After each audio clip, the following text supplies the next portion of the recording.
ஒரு நாள் விவசாயியா இருந்து பாருங்க. அது கூட வேணாம், ஒரு நாள் விவசாயி கூட இருந்து பாருங்க. இங்க வந்து விவசாயம் பண்ணிக்கிட்டு இருக்கீங்க, என்ன பண்றீங்க, எத்தனை வருஷமா பண்றீங்க, என்னன்னு சொல்லுங்க. நான் ஒரு 40 வருஷத்துக்கு மேலே பண்ணிட்டு இருக்கேன். இப்போ பூண்டு போட்டிருக்கிறோம், பீன்ஸ் போட்டிருக்கிறோம், உருளைக்கிழங்கு, பீட்ரூட்டு, கேரட்டு, இதெல்லாம் விவசாயம் பண்ணிட்டு இருக்கிறோம். இது வந்து எவ்வளவு பரப்பு இடம் பரவலா இது நம்ம 2 ஏக்கரா, 2 ஏக்கர்ஸ். ஏன் இந்த விவசாயம் பண்ண எங்க அப்பா அம்மாவே இது பண்ணிட்டு இருந்தாங்க, அதனால நாங்களும் பண்ணிட்டு இருக்கிறோம். இப்போ வந்து இதுக்கு சீசனுக்கு ஏற்ற மாதிரி நீங்க மாத்திப்பீங்களா, இல்லை ரெகுலரா இதுதான் பண்றீங்களா? இல்லை, சீசன் மாதிரி பண்ணுவோம். பூண்டு சீசனுக்கு பூண்டு, உருளைக்கிழங்கு எல்லாமே மிக்ஸ் பண்ணி போடுவோம். அப்படிங்களா? இப்போ பூண்டு சீசனுக்குன்னும் போது எந்த சீசன்ல அதிக விளைச்சல் பார்க்கலாம்? இப்போ ஜனவரி பிப்ரவரியில தான் நல்ல அதிக விளைச்சல் கிடைக்கும். இப்போ நாங்கள் இப்போ போட்டுருக்கிற கொஞ்சம் கிராப் கம்மியாக இருக்கும், மழை காலம் ஆயிரும், பனி காலத்தில் அதிகமாக கிடைக்கும். இப்போ இந்த பூண்டு வந்து நம்ம தமிழ்நாட்டில் அதிகமாக எங்க விளைச்சல் பார்க்கலாம்? தமிழ்நாட்டில் ஊட்டி, கொடைக்கானல், அந்த மாதிரி 2 இடம் தான். அது மலை பிரதேசத்துல மட்டும்தான் இந்த வெஜிடபிள்ஸ்லாம் நல்லா. இப்போ வந்து பிரிச்சிருக்கீங்க, இங்க வந்து கொஞ்சம் பாதி இது போட்டிருக்கு. இதெல்லாம் என்னதுங்க? இது பீன்ஸுங்க, ஃபுல்லா பீன்ஸ் போட்டிருக்கு. ஆமாம். கீரை வரைக்கும் வருது. அதுக்கப்புறம் கொஞ்சம் உருளைக்கிழங்கு போட்டிருக்கு. ஆமாம்.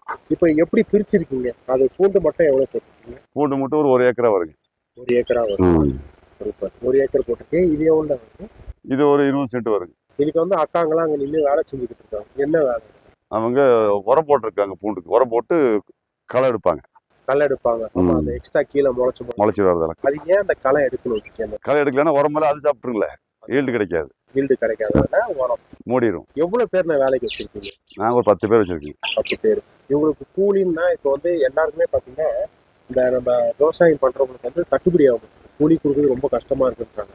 இப்போ எப்படி இங்க இருக்கவங்களாம் பழக்கப்பட்டனால அப்படியா, இல்லைன்னா அவங்களும் ஒரு குறைக்கணுமேன்ட்டு நாங்களும் பார்க்காம கொடுக்குறோம்? ஆமாம், ஏன்னா அவங்களுக்கும் இப்போ விலைவாசி டாலி ஆகாது நம்ம கம்மியாக கொடுத்தோம்னா. அதனால அவங்களுக்கு நம்மளுக்கு லாபமோ நஷ்டமோ, நம்ம லாபம் நஷ்டம் நம்ம தானே பார்ப்போம். கண்டிப்பா. ஆனால் அவங்களுக்கு வந்து வேலை செஞ்சுட்டு போகிறதா, லாபம் கிடைச்சாலும் கேட்க மாட்டாங்க, நஷ்டம் வந்தாலும் கொடுக்க மாட்டாங்க. அவங்களுக்கு தேவை அவங்களோட பொழப்பு. அவங்க இல்லைன்னா நம்ம பண்ணே பண்ண முடியாதுல்ல. லேபர் இருந்தால் தான் பண்ணே பண்ண முடியும். அதனால வந்து லேபர் ரொம்பவே முக்கியம். இன்னைக்கு விவசாயத்தில் ரொம்ப முக்கியம் லேபர் தான். இப்போ வந்து நிறைய பேர் இந்த மிஷின் வந்துருச்சு. என்ன மிஷின் வந்தாலும் லேபர் இல்லாமல் எந்த வேலையும் இப்போ நீலகிரியில் நடக்காது, எங்கேயுமே பண்ண முடியாது. எங்கே பண்ணுறா தெரியல, ஆனால் நீலகிரியில் முடியாது. எல்லாம் மேடு பள்ளம் எல்லாமே லேபர் வேணும். இப்போ வந்து இதுக்கு வந்து ஸ்ப்ரிங்க்லர் சிஸ்டம், அது என்ன சிஸ்டம்? அது பட்டர்ஃப்ளைங்களா? ஆமாம். சரிங்க. இதுக்கு வந்து எவ்வளோ இன்வெஸ்ட்மெண்ட் நீங்கள் செலவு பண்ணியிருக்கீங்க? நாங்கள் இதுக்குங்களா, இப்போ இதுக்கு 1 லட்ச ரூபாய்க்கு மேலே இன்வெஸ்ட் பண்ணியிருக்கீங்க. 1 லட்ச ரூபாய்க்கு மேலே இன்வெஸ்ட் பண்ணியிருக்கீங்க. ஆமாம். இப்போ 1 லட்ச ரூபா நம்ம எடுத்துட்டு போய் முதலீடு பண்ணும்போது முக்கியமாக எதுக்கு காசு போகுது? இந்த சிஸ்டம்னா என்னென்ன? இந்த தண்ணிக்கு ஸ்ப்ரிங்க்லர் பைப்பு, அந்த ஸ்டிக்கு, அந்த மேலே இருக்கு பூ இருக்கு பாருங்க, அந்த பூவு, அது எல்லாமே அதுக்கு வர்ற பைப்பு இருக்கு பாரு, சின்ன பைப்பு, அது எல்லாமே சேர்ந்து வரும். அதுக்கே செலவாயிருக்கு. இது வந்து தண்ணி எந்த அளவுக்கு தேவைப்படுது பூண்டுக்குங்களா? எப்படியும் நாங்கள் இப்போ ஒரு ட்ராப் வச்சிருக்கு இல்லைங்களா, அது ஒரு 1 ஹவர் இதாகும். இப்போ நம்ம ஒரு லைன் போட்டிருக்கோன்னா அந்த ஒரு லைன் 1 ஹவர் ஓடணும். இந்த டைமில் தான் ஓட்ட முடியும், பகல் ஓட்ட முடியாது. இதுக்கு வந்து தண்ணி அதிக இழுப்பு தன்மையா இல்லைன்னா? ஆமாம், அதிகமாக தண்ணி குடிக்கும் பூண்டுக்கு தண்ணி இருக்கிற நீலகிரி விவசாயத்திலே அதிகமாக தண்ணி தேவைப்படுறது பூண்டுக்கு தான். அப்படியா? ஆமாம். அந்த கேரட்ன்றது அதுக்கு ஓரளவுக்கு நார்மலாக இருந்தால் போதும். அது வந்து என்ன ஆகும், செடி வந்து அடர்த்தி ஆயிரும். அப்போ வெயில் அதிகமாக தாக்காது. இது வந்து அப்படி கேப் இருக்கிறதுனால. இப்போ வந்து தண்ணி நம்ம வந்து பைப்பில் வச்சு விடுறாங்க, அதுக்கப்புறம் வந்து ட்ரைனேஜ் சிஸ்டம் மாதிரி வச்சு. ஆனால் நீங்கள் வந்து இந்த சிஸ்டம் வந்து ஸ்ப்ரிங்க்லர்னுவாங்க. என்ன இது ஸ்ப்ரிங்க்லர் ப்ளஸ் பட்டர்ஃப்ளைன்னு வாங்க. பட்டர்ஃப்ளைன்னு வாங்க. சரிங்களா? எதுக்கு இந்த மெத்தடை நம்ம சூஸ் பண்ணுறோம்? இந்த மெத்தட் எப்படிங்கன்னா, நல்லா மலைச்சாரல் மாதிரி நல்லா செடி மேலே போடும், நல்ல கியூரிங் கிடைக்கும். அதிகமாக தண்ணி வேப்பரை இதாகாது, வேஸ்ட் ஆகாது, நல்ல கியூரிங் அப்போ இதாகும், நிற்காது. ஆமாம். இது வந்து நல்ல பரவலாக கிடைக்கும், பூமி கெட்டி ஆகாது. ஏன்னா இப்போ பெரிய ஸ்ப்ரிங்க்லர் அடித்தா பூமி மடாரம் கெட்டி ஆயிரும், இது கெட்டி ஆகாது, ஓரளவுக்கு தாங்கும். இப்போ பூண்டுக்கு வந்து என்ன மண் இருந்தால் அந்த விவசாயம் என்ன மண்? அது எனக்கு சொல்ல தெரியலைங்க. ஆனால் இப்போ சில மண்ணுக்கு தான் பூண்டு வரும். அதாவது இப்போ இது வந்து என்னன்னா செம்மண்ணுவாங்களா, இல்லை இது வந்து விவசாயம்? செம்மண்ணு களிமண்ணுங்கிறது இல்லைங்க. இங்கே எப்படின்னா, சில ஏரியாக்கள் பூண்டு வரும், சில மண், எல்லா மண்ணுலையும் பூண்டு வராது. ஒரு 50% மண்ணு தான் பூண்டு வரும் நீலகிரியில. இந்த மண்ணில் எதனா முக்கியமான சக்தி எதனா இருக்கணுமோ? அது எனக்கு இருக்கணும்.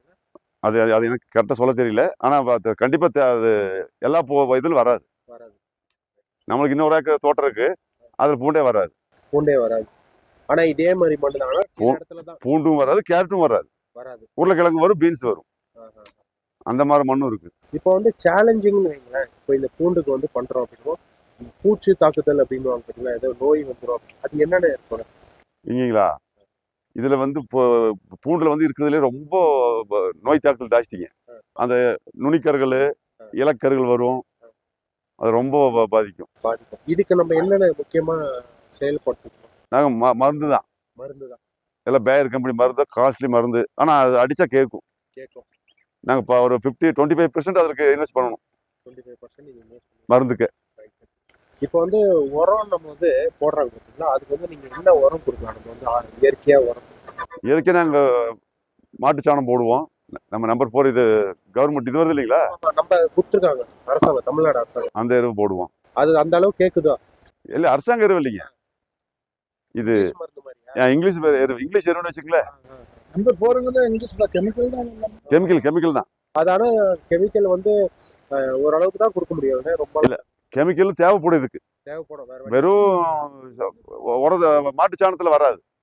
ஆரம்பத்திலேயே அந்த மாட்டு சாணத்தை கரைக்கிறதே இந்த எருவு தான். இது ஆரம்பத்துல இருந்தே அந்த இங்கிலீஷ் மருந்தே பழகிடுச்சு. இங்கிலீஷ் மருந்தே போட்டு ஆர்கானிக்ல பண்ண முடியாதுங்க. எந்த விவசாயமே பண்ண முடியாது. பண்ணுனா அவன் விவசாயம் கவர்மெண்ட் கொடுக்கணும் கோடிக்கணக்குல விவசாயத்துக்கு. வேணா பண்ணிட்டு உட்காந்துருக்கலாம். ஒரு மூட்டை அரை மூட்டை பண்ணலாம். இப்போ வந்து இந்த கெமிக்கல் யூஸ் பண்றதுனால நிறைய இதுல படிக்கிறோம், நியூஸ்ல சொல்லுவோம் உடம்புக்கு நல்லது இல்லை, கெட்டதுதான், கிடைக்கிறது இல்லை. அதுக்கு நீங்க என்னன்னு சொல்றீங்க? விவசாயம் அது தப்பு தான். விவசாயம் நாங்க பண்றது தப்பு தான். ஆனா எங்களுக்கு நாங்க பட்ட கடன் அடைக்கிறதுக்கு ஆர்கானிக் பண்ண முடியாது. கவர்மெண்ட் பிளான் பண்றது இல்ல, பிளான் இல்ல. கவர்மெண்ட் எங்களுக்கு தான் மானியம் கொடுத்துட்டே இருந்தாங்கன்னா நாங்க ஆர்கானிக் பண்ணி கொடுத்துட்டே இருக்கலாம். இப்ப எங்களுக்கு கோடிக்கணக்கில் லட்சக்கணக்கில் கடன் இருக்குது. இந்த கடனை யாரும் ஏத்துக்குவா? நாங்க ஆர்கானிக் பண்ணி கொடுப்போம், மக்கள் நல்லா இருப்பாங்க, நாங்களும் அதை சாப்பிடுறோம், நல்லா இருப்போம். ஆனா யாரும் கடன் கட்டுறது? புரியுது. இல்ல நீங்க மட்டும் இல்ல, உலகமே முடியாதுங்க. இது எல்லா இடத்துலயும் பண்ற கஷ்டம். பேருக்கு சொல்லலாம் ஆர்கானிக்கா பண்றோம். ஆர்கானிக் பண்ணணும்னா கவர்மெண்ட் அந்த அளவுக்கு மானியம் கொடுக்கணும். ஆர்கானிக் பண்றதுன்னா இந்த தோட்ட வீடு எல்லாம் பண்ணலாம். ஏங்க 5 வருஷத்துக்கு உண்டான மானியத்துக்கு அட்வான்ஸா கொடுத்தாதான் பண்ண முடியும். நான் 5 வருஷம் கழிச்சு தான் அதுல ஈல்டே பார்க்க முடியும். அந்த தோட்டம் திருந்தணும், இந்த இங்கிலீஷ் இரவெல்லாம் போகணும், இந்த மருந்து காட்டெல்லாம் போய் அது 2-3 வருஷம் 4 வருஷம் ஆயிரும். ஆர்கானிக் பண்றதா 2 வருஷம் தோட்டமே வெள்ளாம பண்ணக்கூடாது. ஆமா, அந்த மாதிரி இல்ல. இப்போ வந்து நம்ம இந்த பூண்டு பல்லு வச்சுதானே இது பண்ணுவோம் ஃபர்ஸ்ட் ஆரம்பத்துல. இதை வச்சு எத்தனை நாள்ல நான் வந்து அறுவடை எடுக்கலாம்? எங்களுக்கு வந்து இந்த ஏரியா நீலகிரியில் பொறுத்த அளவுக்கு 100 நாள் இருக்கு, 90 நாள் இருக்கு, 120 நாள் இருக்கு. சில ஏரியா பொறுத்து இருக்கு. நீலகிரியில் பல ஏரியா இருக்குது. ஒவ்வொரு ஏரியாவுக்கு ஒரு மாதிரி வரும். நம்ம தோட்டத்துல எவ்வளவு எடுப்பீங்க? எனக்கு 110 நாள் 120 நாள் ஆயிரும் கம்பல்சரி. எவ்வளவு எடுப்பீங்க? 120 நாள்ல எவ்வளவு? இது மூட்டை கணக்குன்னு எடுப்பீங்களா? எப்படி? அந்த ஒரு ஏக்கராக்கு வந்து ஒரு 5 டன் 6 டன் எடுப்போம். கிலோனா அப்படி உங்களுக்கு இப்போ வராது. ஒரு ஏக்கரா டன்னு தான். ஏக்கரா கணக்கு போட்டோம்னா நம்ம ஒரு 5 டன்ல இருந்து 6 டன்னு எடுக்கலாம். இப்போ வந்து இப்போ எல்லாருக்குமே இது வந்து தெரிஞ்சிருக்கும். சரி, இதுதான் வச்சு பண்ணிக்கிட்டு இருக்காங்க இந்த மாதிரி. ஓகே, இப்போ இன்வெஸ்ட்மெண்ட்னு வரும்போது இப்போ நான் பண்ணலான்னு இருக்கேங்க அப்படின்னா முதலீடு எவ்வளோ போட தயாராக இருக்கணும்? இது எப்படிங்கன்னா, இன்னைக்கு ஹை ரேட்ல போயிட்டு இருக்குது அந்த சீடு வந்து. எப்படி குறைஞ்சது 200 ரூபாயிலிருந்து 300 ரூபா வரைக்கும் சீடு கிடைக்கும். ஒரு ஏக்கராவுக்கு எப்படி ஒரு 600 கிலோ தேவைப்படும். அப்போ கணக்கு போடுங்க, ஒரு 3 லட்சம் 4 லட்சமாவது முதலீடு வேணும். ரிட்டர்ன்ஸ் தான் அது மார்க்கெட் பொறுத்து தான். மார்க்கெட்டு நம்ம கிளைமேட் பொறுத்து ஈல்டு எடுத்து வெளியே நம்ம மார்க்கெட் பண்ற வரைக்கும் கேரண்டி சொல்ல முடியாது. 500க்கு விற்கும், 5 ரூபாய்க்கும் விற்கும். அதெல்லாம் நம்ம மாற்றம் இல்லை. நாங்களும் 5 ரூபாய்க்கு விற்றுருக்கோம். இப்போ லாஸ்டா ஒரு கேள்வி, இப்போ இந்த சப்சிடி கொடுக்குறாங்க பார்த்தீங்களா, கவர்மெண்ட்ல அனௌன்ஸ்மெண்ட் பண்றாங்க, நிர்மலா சீதாராமன் இப்படி பட்ஜெட். எங்களுக்கெல்லாம் ஒன்றும் பண்ணல தமிழ்நாடு. எங்களுக்கு என்னன்னா, இப்போ என்னையே வந்து நான் நிறைய வாட்டி இந்த சப்சிடியை பத்தி மக்களுக்கு சொல்லணும்னு நினைப்பேன். ஒண்ணுமே கிடைக்காது எங்களுக்கு. ஒண்ணுமே இல்லைன்னு இருக்கும். ஆனா உங்களை பொறுத்த வரைக்கும் ஒரு விவசாயம் பண்றவங்களுக்கு அதுல பெனிஃபிட் இருக்குதா? ஆனா என்ன எதிர்பார்க்குறீங்க? கவர்மெண்ட் இது கொடுத்தா நல்லா இருக்கும்னா என்ன? எங்களுக்கு உரத்துல 50% மானியம் கொடுக்கணும், சரிங்களா? எல்லாத்துக்கும் கரண்ட் மோட்டர் கொடுக்கணும். எல்லாம் டீசல் 100 ரூபா கொடுத்தலாம் வாங்கியெல்லாம் பயிர் பண்ண முடியாது. எல்லாத்துக்கும் கரண்ட் மோட்டர் கொடுக்கணும். உரத்தை வந்து உரத்தையும் மருந்தையும் இவங்க டேக்ஸ் கம்மி பண்ணாலே போதுங்க. ஏங்க ஒரு பேர் கம்பெனியில் ஒரு மருந்து வந்து 10,000 20,000 விற்கிறாங்க. அது அது என்னன்னு எங்களுக்கு தெரியாது. ஆனா இவங்க டேக்ஸ் கம்மி பண்ணாங்கன்னா அவன் குறைப்பாங்க ரேட்டை. இப்போ 1 லிட்டர் மருந்து 10,000 20,000 இருக்கு ஊட்டியில. 100 கிராம் 5,000 கூட இருக்கு. அப்ப எங்க விவசாயம் பண்ண முடியும்?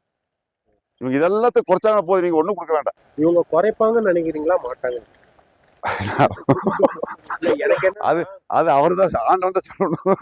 இப்ப எல்லாருக்குமே வந்து இப்ப எலெக்ஷனும் வருது. அப்ப அரசியல் பேசல. இல்ல அது உள்ள வந்தாலும் அரசியலுக்கா சொல்ல, அது ஆண்டவன் கிட்ட தான் இருக்கு. அதுதான். ஆண்டவன் தான் அவங்கள இது பண்ணணும். விவசாயத்தை காக்கணும் அப்படின்னா அது கவர்மெண்ட் ஃபர்ஸ்ட் ஸ்டெப் எடுத்தா விவசாயிகள் ஏங்க குஜராத்ல கிடைக்கிற மானியம் இங்க 1% எங்களுக்கு இங்க கிடைக்கிறது இல்ல. கிடைக்கிறது இல்ல. குஜராத்துக்காரங்க எல்லாமே மானியத்தில் கிடைக்குது. இன்னைக்கு இந்தியாவில வந்து செழிப்பான மாநிலம்னா என்ன? கவர்மெண்ட் நல்லா பண்ணுது. நம்மளுக்கு பண்றதுக்கு ஃபண்ட் இல்ல. ஃபண்ட் இல்ல. அதனால வந்து உங்களுக்கு இந்த மாதிரிலாம் பண்ணாதான் எனக்கு சம்பாதிக்க முடியும், கடன் அடைக்க முடியும். உரத்தும் மருந்து எல்லாத்துக்கும் கரண்ட் இலவசமா கொடுத்தாங்க வச்சுக்கோங்க. எல்லாத்துக்கும் கொடுத்தாங்கன்னா எல்லாரும் ஓரளவுக்கு நீங்க சொன்ன ஆர்கானிக்கா பண்ண ஸ்டார்ட் பண்ணலாம். இப்ப இந்த மருந்துக்கு தேவை இருக்காது. ஆர்கானிக் கொஞ்சம் டைம் ஆகும். அதாங்க அதுக்கு கவர்மெண்ட் நம்மளுக்கு செலக்ட் பண்ணி மானியம் கொடுக்கணும். இப்ப நம்ம அது 3 வருஷத்துக்கு டாலி பண்ணணும்னா அதுக்கு தேவைப்படும் பணம். அந்த பணத்தை கவர்மெண்ட் தான் கொடுக்கணும். சப்சிடி பத்தி நான் பேசுறதே கிடையாது. ஏங்க நீலகிரி மாவட்டத்துக்கு வருதுன்னா என்ன சொல்லுவாங்கன்னா பேக்வேர்டு. அந்த பேக்வேர்டுக்காரன் விவசாயம் பண்ணி அவன் ட்ரை பண்ணி போய் வரக்குள்ள அவனுக்கு இப்போ டயர்ட் ஆயிரும். இதெல்லாம் வந்து செக் பண்ணி கொடுக்கணும். இங்க பாருங்க, இல்ல பிசி கொடுக்குறாங்க. நானே மானியத்தில் வாங்கியிருக்கிறேன். ஒரு மோட்டர்லாம் வாங்கியிருக்கேன், பம்ப் செட் வாங்கியிருக்கிறேன். ஆனா அதெல்லாம் ரேர். இப்போ வந்து விவசாயம் பண்றவங்க நல்ல தண்ணி இருக்கிற இடமா பார்த்து பண்ணணும். அதுக்கப்புறம் வந்து நம்ம லேபர்ஸ் கண்டிப்பா தேவை. லேபர் இல்லாம விவசாயம் பண்ண முடியாதுங்க. அதெல்லாம் அமெரிக்காவில் சொல்லலாம். அது அவங்களோட சிஸ்டம் வேற பண்றாங்க. ஆப்பிரிக்காவில் பண்றான். இந்தியாவில் பண்ணாலும் நீலகிரியில் பண்ண முடியாது. இப்போ வந்து உங்க பேர் என்ன? என் பேர் சீனிவாசன். வந்து இங்கேயே வீடு வச்சு பக்கத்திலேயே தோட்டத்தையே வச்சு நீங்க பராமரிச்சு வரீங்க. இவ்வளவு நேரம் நீங்க சொன்னது வந்து எங்க விவசாய சேனல்ல வந்து நிறைய பேர் பார்த்துக்கிட்டு இருப்பாங்க. எல்லாருக்குமே முக்கியமா ஒரு லாஸ்ட் கேள்வி முடிச்சிருந்தேன். இதுக்கு வந்து முக்கியமான உரமா என்ன கொடுக்கலாம், எனக்கு எதனா சஜஷன் கொடுங்க அப்படின்னு கண்டிப்பா கமெண்ட்ஸ்ல கேட்பாங்க. எங்களை எப்பவுமே வந்து இந்த உரம்னா யாருன்னா கேட்டிருக்கலாம், எதனா இருந்தா சொல்லுங்க. உரம் மாட்டு உரம் அந்த காலத்துல நம்ம தாத்தா காலத்துல போடுறோம். மாடு நிறைய வளர்த்தணும். அந்த மாட்டு உரத்தை போடணும். கெமிக்கல் எதனா ஒன்று சொல்லுங்க, இதை யூஸ் பண்ணுங்க நல்லா இருக்கும் செழிப்பா இருக்குன்னா என்ன சொல்லுங்க. கெமிக்கலுங்கிறது எல்லாமே இப்போ பேடு தான். எதுவுமே நம்ம நல்லதுன்னு சொல்ல முடியாது. எல்லாருமே வயிற்றுக்குள்ள போகும். கேன்சர்ல இருந்து கிட்னி ஃபெயிலியர் ஆகிற வரைக்கும் எல்லாமே இந்த கெமிக்கல்னால தான். அதனால ஒன்றும் பண்ண முடியாது. அது கவர்மெண்ட் ஸ்டெப் எடுத்து மக்களை நல்லது செய்யணும்னு நினைச்சாங்கன்னா கவர்மெண்ட் தான் பார்க்கணும். சூப்பர்ங்க. ரைட்ண்ணே. இவ்வளோ நேரம் சொன்னதுக்கு ரொம்ப நன்றிண்ணே. வணக்கம்.